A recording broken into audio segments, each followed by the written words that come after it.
My name is Matthew Walker. I am a professor of neuroscience and psychology at the University of California, Berkeley, and I am the author of the book, Why We Sleep.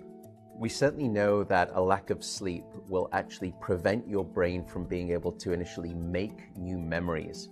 So it's almost as though without sleep, the memory inbox of the brain shuts down and you can't commit new experiences to memory. So those new incoming informational emails are just bounced and you end up feeling as though you're amnesic. You can't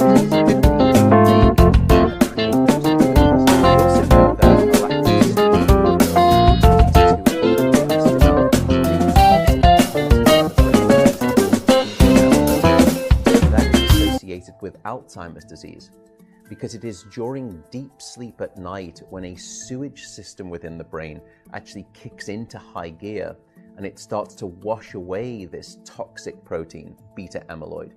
So if you're not getting enough sleep each and every night, more of that Alzheimer's related protein will build up. The more protein that builds up, the greater your risk of going on to develop dementia in later life. What are the effects of sleep deprivation on the body? Well, there are many different effects. Firstly, we know that sleep deprivation affects the reproductive system. We know that men who are sleeping just 5 to 6 hours a night have a level of testosterone which is that of someone 10 years their senior. So a lack of sleep will age you by almost a decade in terms of that aspect of virility and wellness. We also know that a lack of sleep impacts your immune system. So after just one night of 4 to 5 hours of sleep, there is a 70% reduction in critical anti-cancer fighting immune cells called natural killer cells. And that's the reason that we know that short sleep duration predicts your risk for developing numerous forms of cancer. And that list currently includes cancer of the bowel, cancer of the prostate, as well as cancer of the breast.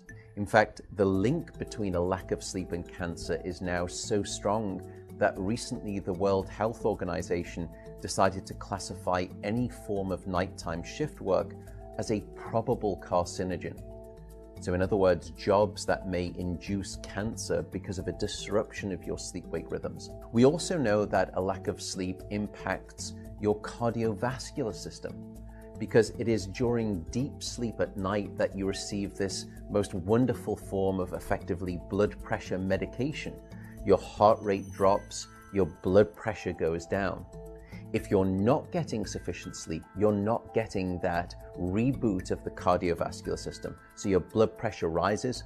You have, if you're getting 6 hours of sleep or less, a 200% increased risk of having a fatal heart attack or a stroke in your lifetime. There is a global experiment that is performed on 1.6 billion people twice a year, and it's called daylight savings time. And we know that in the spring, when we lose 1 hour of sleep, we see a subsequent 24% increase in heart attacks the following day. Another question perhaps is, what is the recycle rate of a human being?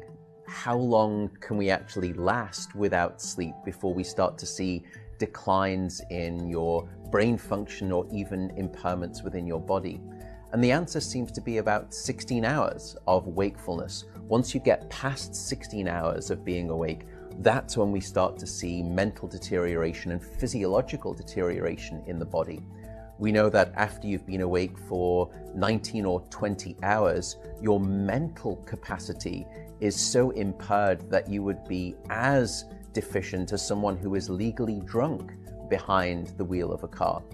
So if you were to ask me what is the recycle rate of a human being, it does seem to be about 16 hours, and we need about 8 hours of sleep to repair the damage of wakefulness. Wakefulness essentially is low-level brain damage.